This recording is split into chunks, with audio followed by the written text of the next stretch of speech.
Shalom, family, and welcome to Feast on Torah. Today, we're diving deep into one of the most powerful truths spoken by our Messiah in Matthew 5:11-12. Blessed are you when they revile and persecute you, and say all kinds of evil against you falsely for my sake. Verse 12.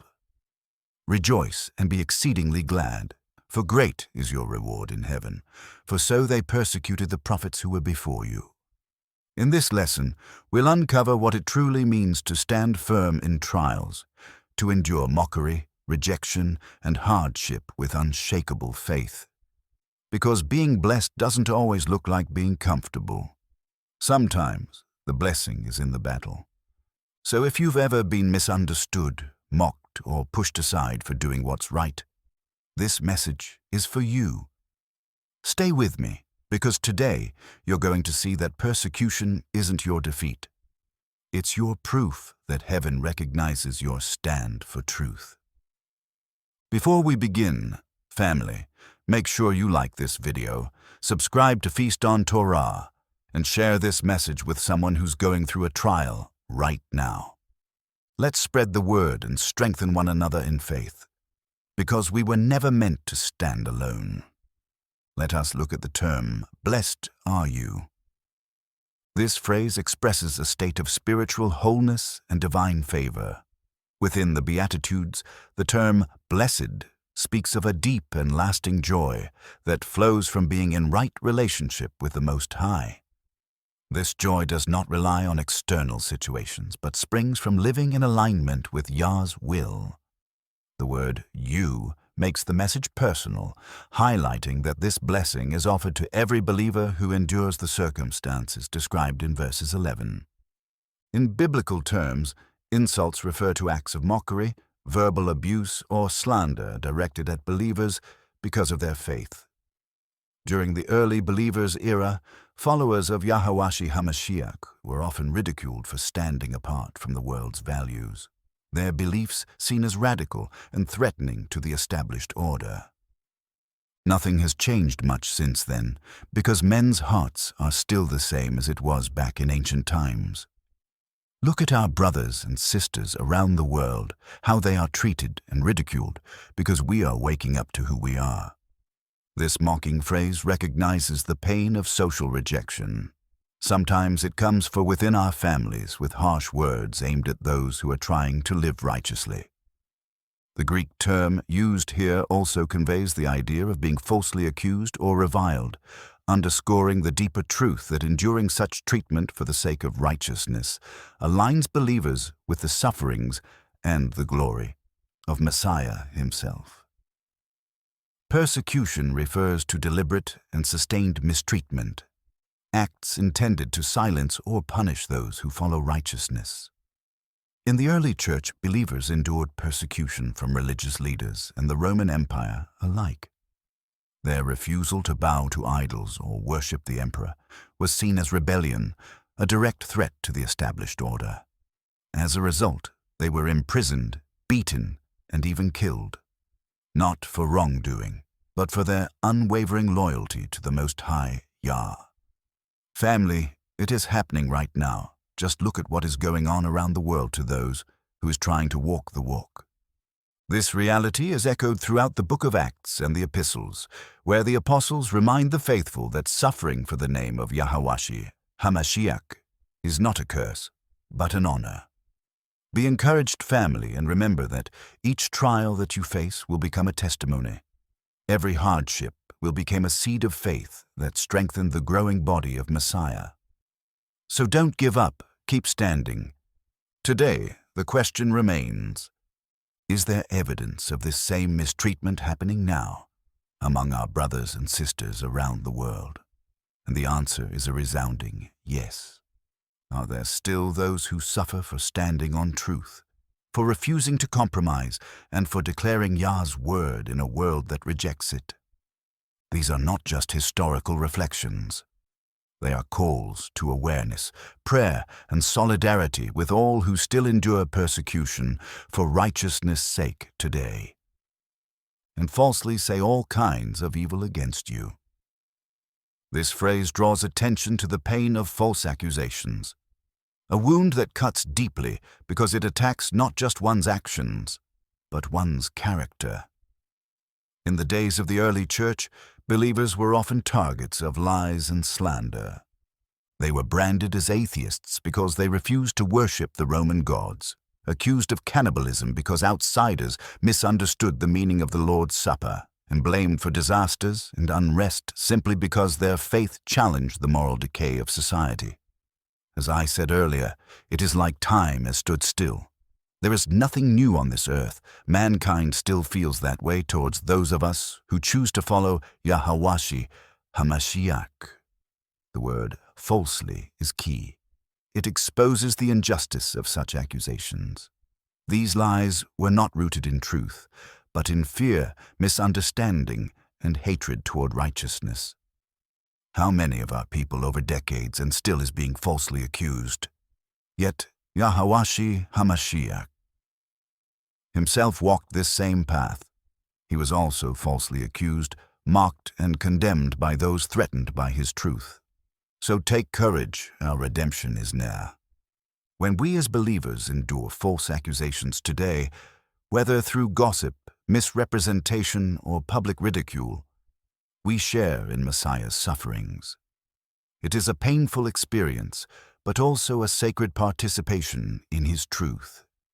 To be spoken against for righteousness' sake is not a sign of defeat, but a reflection of one's alignment with the light. For darkness always seeks to silence what exposes it. So when others speak evil of you for standing firm in your faith, remember, you are not alone. You walk in the same footsteps as the prophets, the apostles, and your Messiah himself. And your reward in heaven is great. It awaits you. Because of me. This phrase is central to understanding the entire promise. It makes clear that the persecution, insults, and false accusations mentioned are not random acts of cruelty, but the direct result of one's faithful connection to Yahawashi hamashiach. It is because you bear his name, reflect his truth, and walk in his ways that opposition arises. So rejoice, my brothers and sisters, you are on the right path. The world that rejected Yahawashi will inevitably reject those who follow him. Yet this connection, this because of me, is what transforms suffering from mere hardship into holy participation in his mission. The Apostle Paul captures this in Philippians 1:29. For unto you it is given in the behalf of Yahawashi, not only to believe on him, but also to suffer for his sake. Likewise, 1 Peter 4:14 reminds us, if you are reproached for the name of Yahawashi, blessed are you, for the Spirit of glory and of Elohim rests upon you. To suffer because of Yahawashi is to be identified with him, to share in the same pattern of rejection and glory that the prophets and righteous servants before him endured. This aligns perfectly with the suffering servant of Isaiah 53, who was despised, rejected, and afflicted, yet through his obedience brought redemption to many. Therefore, when you face trials because of me, you are not being punished, you are being perfected. Men, take hold of that fact. You are being perfected. Your endurance becomes a testimony, your pain becomes a witness, and your steadfastness proclaims to the world that your allegiance is not to man, but to the Most High Yah. Through such suffering, the believer enters into the deepest fellowship with Yahawashi, sharing not only in his pain, but also in his eternal reward. Matthew 10:22, when you will be hated by all for my name's sake. But he who endures to the end will be saved. Our Messiah warns his disciples that they will be hated by everyone because of his name, but those who stand firm to the end will be saved. That includes you if you are a follower of Yahawashi. Here are some questions to think about. 1. In what ways can we prepare ourselves spiritually and emotionally for potential persecution in our own lives? To prepare for persecution, we must first be rooted in the Word and strengthened by prayer. Yahawashi warned his followers to count the cost, Luke 14:28. For which of you, intending to build a tower, does not sit down first and count the cost, whether he has enough to finish it? Meaning we should not be surprised when trials come, but ready to stand firm. Spiritually, preparation comes through daily communion with the Most High, hiding His Word in your heart so that truth outweighs fear. Emotionally, we must develop endurance and peace through the Ruach HaKodesh, Holy Spirit. When we surrender our anxieties to Yah in prayer, Philippians 4:6-7. Be anxious for nothing, but in everything by prayer and supplication. With thanksgiving, let your requests be made known to Elohim. 7. And the peace of Elohim, which surpasses all understanding, will guard your hearts and minds through Yahawashi, hamashiach. Our Messiah promised that He will guard our hearts with His peace when we bring everything to Him in prayer. We prepare not by avoiding trials, but by learning to see them as opportunities for faith to be tested and refined, knowing that perseverance produces spiritual maturity, as stated in James 1:2-4.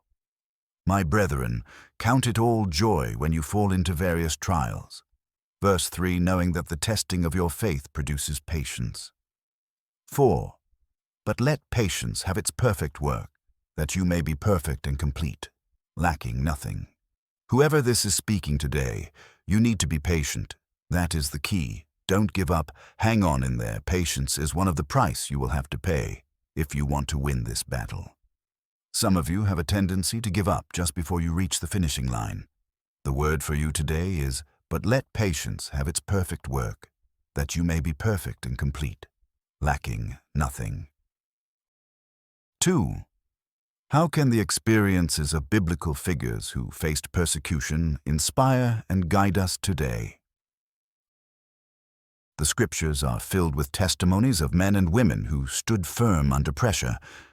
Daniel faced the lions because he refused to compromise in prayer. Stephen proclaimed truth even as stones struck him, fixing his eyes on heaven.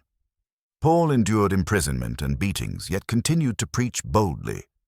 Yahawashi, hamashiach, himself the greatest example, bore rejection and suffering with love and forgiveness. Their courage teaches us that faith shines brightest in adversity.